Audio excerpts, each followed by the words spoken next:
দর্শক, আপনি কি জানেন ৭০ বছর বয়সে সবচেয়ে কঠিন কাজ কি? সকালে ঘুম থেকে উঠে আয়নায় নিজের মুখ দেখা। কারণ সেই মুখে দেখা যায় শুধু বয়সের ছাপ নয়, দেখা যায় পরাজয়ের ছাপ। যখন একজন মানুষ বুঝতে পারেন যে তিনি আর নিজের জীবন নিয়ন্ত্রণ করতে পারছেন না, যখন প্রতিটা দিন নির্ভর করছে কারো দয়ার উপর, তখন সেই মুখে আর আত্মবিশ্বাস থাকে না। আজ এই দেশের লক্ষ লক্ষ পেনশনভোগী প্রতিদিন সকালে সেই পরাজয়ের মুখোমুখি হন, কিন্তু আজ তাদের জীবনে আসতে পারে পরিবর্তন। রাজধানীতে আজ বিকেলে যে ঐতিহাসিক সিদ্ধান্ত চূড়ান্ত হয়েছে, তা হয়তো তাদের মুখে আবার ফিরিয়ে দেবে আত্মবিশ্বাসের হাসি। মন্ত্রিপরিষদ বিভাগ। বিকেল 3:30 নবম জাতীয় বেতন কমিশনের চূড়ান্ত সভা মাত্র শেষ হয়েছে এবং এই সভা থেকে যে সুপারিশ বেরিয়ে এসেছে তা বলতে গেলে প্রশাসনিক ইতিহাসের সবচেয়ে মানবিক এবং সাহসী পদক্ষেপ। কারণ এবার প্রথমবারের মতো একটি বেতন কমিশন বলছে পেনশনভোগীরা ভিখারি নন, তারা এই দেশের নির্মাতা। সরাসরি মূল কথায় আসি। নিম্ন আয়ের পেনশনভোগীদের পেনশন দ্বিগুণ করার সুপারিশ চূড়ান্ত হয়েছে, শতভাগ বৃদ্ধি। যিনি আজ 4,500 টাকায় কোনো মতে দিন কাটান, কাল তিনি পাবেন 9,000। যিনি 12,000 টাকায় মাস চালান, তিনি পাবেন 24,000। যিনি 19,000 পান, তার হাতে আসবে 38,000 টাকা। আমি একটা বাস্তব গল্প বলি। গত মাসে এক পেনশনভোগীর সাথে কথা হয়েছিল এক চায়ের দোকানে। তিনি একসময় একটা সরকারি কলেজে পিয়নের কাজ করতেন, 36 বছর চাকরি করেছেন, কত শিক্ষক কত ছাত্র দেখেছেন। এখন তার বয়স 74, পেনশন 5,000 টাকা, ছেলে আছে কিন্তু তারও সংসার কষ্টে চলে।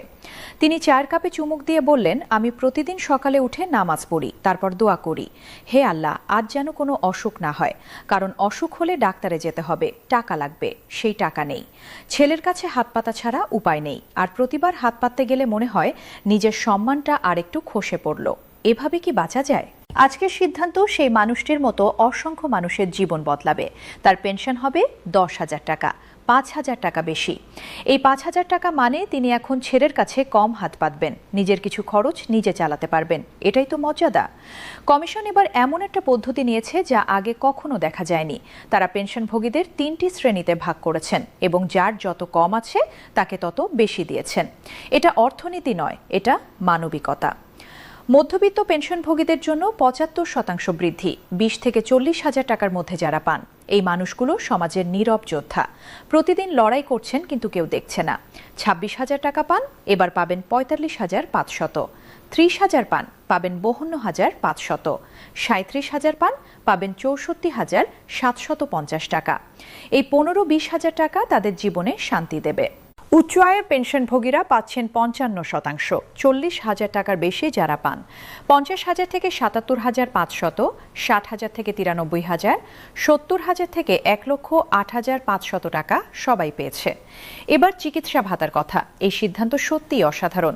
বয়স বাড়লে শরীর সাথ দেয় না, প্রতিদিন কোনো না কোনো ওষুধ খেতে হয়, ডাক্তার দেখাতে হয়। মাসে 10-15,000 টাকা চলে যায় চিকিৎসায়। কমিশন বলেছে, যাদের বয়স 75 বছর বা তার বেশি তারা পাবেন মাসিক 10,000 টাকা চিকিৎসা ভাতা। 10,000 টাকা মানে নিজের চিকিৎসার খরচ নিজে দিতে পারবেন, কাউকে বলতে হবে না। যাদের বয়স কম তাদের জন্য 5,000 টাকা, বয়স অনুযায়ী, প্রয়োজন অনুযায়ী। চাকরিজীবীদের জন্য খবর আছে। নতুন 4র্থ শ্রেণীর কর্মচারীর মূল বেতন 20,250 টাকা, প্রথম দিন থেকেই সম্মানজনক বেতন। স্বাধীনতার পর 8টি বেতন স্কেল হয়েছে, কিন্তু নবম বেতন স্কেল ভিন্ন। এবার পেনশনভোগীরা কেন্দ্রে।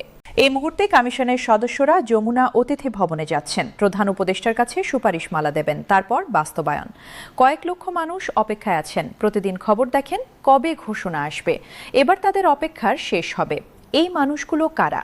এরা এই দেশের স্থপতি, এরা শিক্ষক, ডাক্তার, কর্মচারী, এরা জীবন দিয়েছেন দেশের জন্য। এখন রাষ্ট্রের পালা তাদের দেখাশোনা করার। যেদিন নতুন হারে পেনশন আসবে সেদিন লক্ষ লক্ষ ঘরে উৎসব হবে। কেউ কাঁদবেন আনন্দে, কেউ বলবেন আমাদের মূল্য দেওয়া হলো। আজকের এই সংবাদ শুধু তথ্য নয়, এটা আশা, এটা প্রমাণ যে রাষ্ট্র চাইলে মানুষের আত্মবিশ্বাস ফিরিয়ে দিতে পারে। নবম জাতীয় বেতন কমিশন সেই পথ দেখালো এবং এই পথ ইতিহাসে থাকবে।